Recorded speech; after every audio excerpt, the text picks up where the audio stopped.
Winter isn't just a season, it's a test. When the world slows down, when the days get shorter, when it's cold, quiet, and uncomfortable, this is the moment where most people disappear. They tell themselves they'll start later. They wait for motivation. They wait for the right mood. They wait for spring. But let me ask you something. What if this season isn't meant to be survived? What if it's meant to be used? What if the next 90 days, these dark, quiet, overlooked days, are actually the most powerful window you'll get all year? Think about it. No constant invitations, no pressure to show up, no noise pulling you in every direction. Just time, just silence, just you. So here's the real question. What do most people do with this kind of space? They waste it, scrolling, sleeping, avoiding their own life. But what happens if you don't? What happens if, instead of waiting for motivation, you decide to rebuild yourself, slowly, quietly, and deliberately, over the next 90 days? Not a burst of energy that lasts 3 days. Not a resolution you forget next week. A real identity shift. A version of you that wakes up without negotiating with the alarm. A version of you that moves even when it's cold. A version of you that keeps going when no one is watching. So ask yourself this before we go any further. If you do nothing this winter, where will you be in 90 days? And if you use this winter correctly, who could you become? Because this isn't motivation. This is a blueprint. And if you're willing to stay for the next few minutes, I'll show you exactly how the next 90 days can separate you from the version of yourself you've been stuck with for years. Pillar 1. Command your time. Your life doesn't feel chaotic by accident. It feels chaotic because your time has no structure. You wake up at different hours. You sleep whenever it happens. Your days start already behind. So, this is where winter arc begins. Not with motivation. Not with big goals. With control. For the first 14 days, your only real job is simple. Wake up at the same time. Every day, go to sleep at the same time. Every night. No exceptions. Not on weekends. Not when you're tired. Not when you don't feel like it. This isn't about being extreme. It's about teaching your body who's in charge. At first, it will fight you. Your mind will negotiate. Your body will resist. You'll feel off. Uncomfortable? Irritated? That's normal. You're breaking a pattern that's been running your life for years, and once your sleep is locked in, everything else becomes easier. Your mornings stop feeling rushed. Your focus improves. Your energy stabilizes. So add one more thing. A short morning ritual. 10 minutes. No more. Write down 3 things you're grateful for. Then write 3 things that must get done today. That's it. Those 10 minutes do something important. They put your brain into discipline mode before the world gets a chance to pull you apart. This is the foundation. If you can't control when your day starts and ends, you won't control anything else in this challenge. That's why Pillar 1 comes first. Not because it's exciting, but because it works. And once you win your mornings for 14 straight days, you won't feel like you're trying anymore. You'll feel like you've taken control. And that changes everything. Pillar 2. Cut the noise. Most people don't lack discipline. They leak it. Every notification, every scroll, every quick hit of dopamine. It adds up. By the end of the day, they're exhausted without having done anything that matters. That's why the second pillar exists. Not to make you bored, but to give your energy back. For these 14 days, you stop consuming without intention. No endless scrolling. No background noise just to feel occupied. No late-night loops that steal tomorrow's focus. This part feels uncomfortable for a reason. When the noise disappears, something else shows up. Restlessness. Boredom. That quiet urge to escape. Most people run the moment they feel it. You don't. Because that discomfort isn't a problem. It's unused attention. So instead of feeding it with content, you redirect it. Small actions, simple wins. Drink a glass of water. Clean your space. Write one sentence. Do 10 push-ups. Nothing impressive. Nothing dramatic. But here's what happens when you repeat this daily. Your mind stops jumping. Your focus lengthens. Your energy feels steadier. You start noticing how often you used distraction to avoid effort. That awareness is power. Because once you see the pattern, you can break it. This pillar isn't about cutting technology forever. It's about cutting unconscious use. You decide when you consume. You decide when you disconnect. And when you do that for 2 straight weeks, your days feel quieter, not empty, clear. And clarity is what the rest of this challenge depends on. Pillar 3, rebuild the body.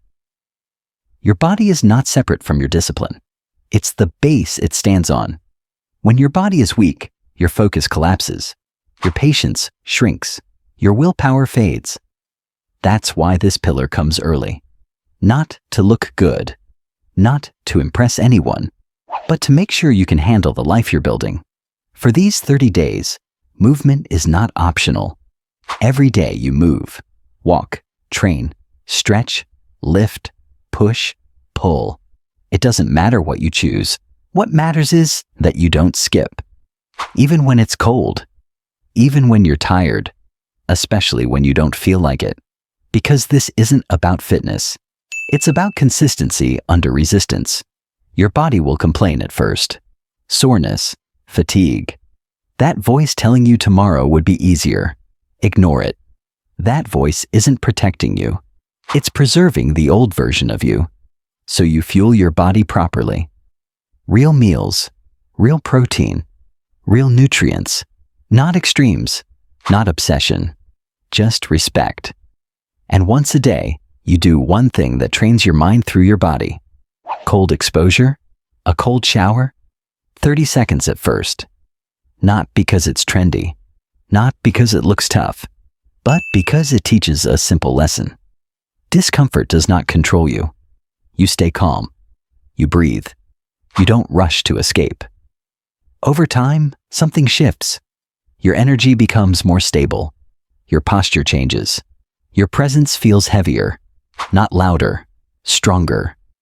This is what rebuilding the body actually does. It gives your discipline somewhere to live. And once that foundation is set, the rest of the challenge stops feeling impossible. Pillar 4, cleanse the mind. Most people aren't exhausted because they do too much. They're exhausted because their mind never slows down. Thoughts stacking on thoughts. Noise on top of noise. No space to breathe. So this phase is about subtraction. Not adding more information. Not chasing inspiration. Just clearing the mental clutter. For these weeks, you give your mind a daily reset. 10 minutes of stillness. Sit. Breathe slowly. Let the noise settle.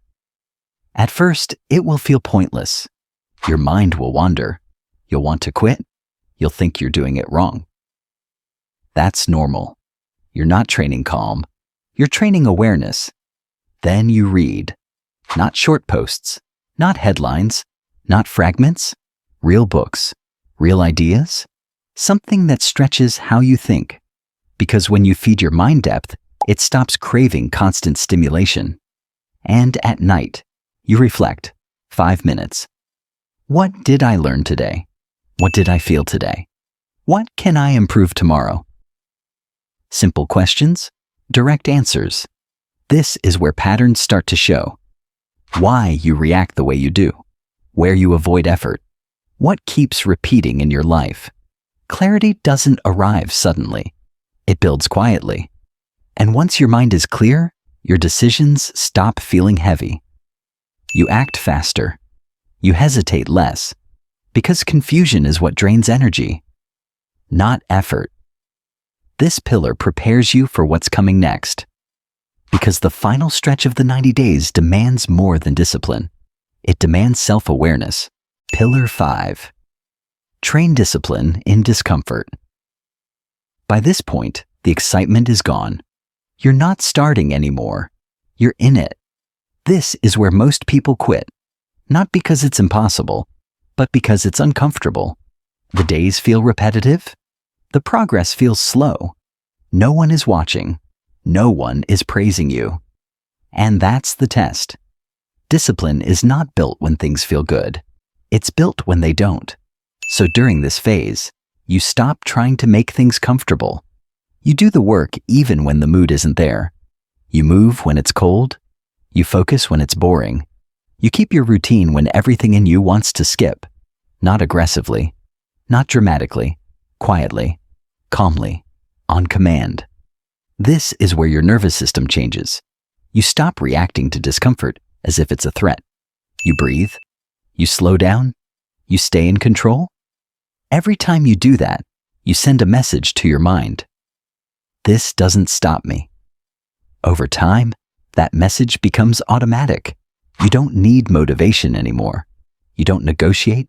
You act. This pillar isn't about suffering. It's about removing fear from discomfort. Because once discomfort loses its power, procrastination has nothing to stand on. And when most people fall apart in this phase, you're quietly separating yourself. Not by doing more, but by quitting less. Pillar 6. Master 1. High-value skill. This is where your future starts to shift, not in theory, in reality. You don't need 10 skills. You don't need to chase everything. You need one skill that still matters years from now. One skill you can sharpen every single day. So you choose design, writing, editing, coding, public speaking, anything that creates value when you apply it. Then you commit. At least one focused hour a day, every day. No skipping because you're tired. No replacing it with research. No pretending progress is happening. Because watching is not learning. Consuming is not building. You only get better when your hands move. You write. You edit. You design. You build. You practice in public or in private. It will feel slow at first. You'll notice how bad you are. You'll compare yourself. You'll feel behind. That's part of it. Most people quit right there because discomfort shows up again. You don't. You keep showing up long after the excitement fades. And somewhere in the middle of these 90 days, something changes. You stop guessing. You stop copying. You start thinking for yourself. By the end, you don't just have knowledge. You have proof. A body of work, projects, output. Something real that didn't exist before. This pillar is about leverage because discipline builds character. But skills build options. And when winter ends, you won't be explaining what you learned. You'll be showing what you built. Pillar 7. Execution mode. By now you don't need inspiration. You have structure. You have routines. You have proof that you can stay consistent. So this final pillar is about one thing. Execution. Not planning forever. Not preparing endlessly. Doing. You start one project. Just one. Something that forces you to apply everything you've been building. It doesn't need to be impressive. It needs to be real. A channel, a portfolio, a fitness transformation, a product, a challenge you commit to publicly or privately. What matters is that it moves forward even when the days feel the same. Every week you review. What worked? What didn't? What needs adjustment? No emotion, no excuses, just feedback. This is where most people break their promises. Not because they fail once, but because they stop showing up after a small setback. You don't. You finish weeks that feel flat. You push through days with no visible progress. You keep the standard even when no one is checking. This is where identity locks in. You stop seeing yourself as someone who tries. You start seeing yourself as someone who executes. Quietly, reliably, on command. By the time day 90 arrives, you're not waiting for the next season to begin. You're already moving. And that's the difference. Because the people who change their lives aren't the ones with the best intentions. They're the ones who finish what they start. By now, something is different. Not because you tried harder, not because you felt inspired, but because you stayed. You woke up when it was uncomfortable. You moved when it was cold. You worked when nothing felt exciting. You finished days no one applauded. That repetition did something quiet. It changed your identity. You don't negotiate with your alarm anymore. You don't wait to feel ready. You don't need motivation to start. Discipline has become automatic. Focus feels natural. Action is no longer a debate. Most people never reach this point. They start challenges. They collect ideas. They imagine different lives. But they never stay long enough to become someone else. You did. And here's the truth. You didn't complete a 90-day challenge. You outgrew an old version of yourself. So don't make the mistake of thinking this ends here. Winter doesn't announce transformation. It leaves evidence in how you wake up, in how you move through pressure, in how you act when no one is watching. That's your new baseline. And now there's only one question left. When the world speeds up again, when distractions return, when comfort becomes available, will you protect what you built? If this mindset matters to you, if this kind of discipline is what you're trying to become, make sure you stay here. Subscribe, not for motivation, but for systems like this. And if this video helped you commit, hit like. Not for the algorithm, but as a signal to yourself that you're not going back. Because the next version of your life doesn't depend on another video. It depends on whether you keep showing up when it gets quiet again.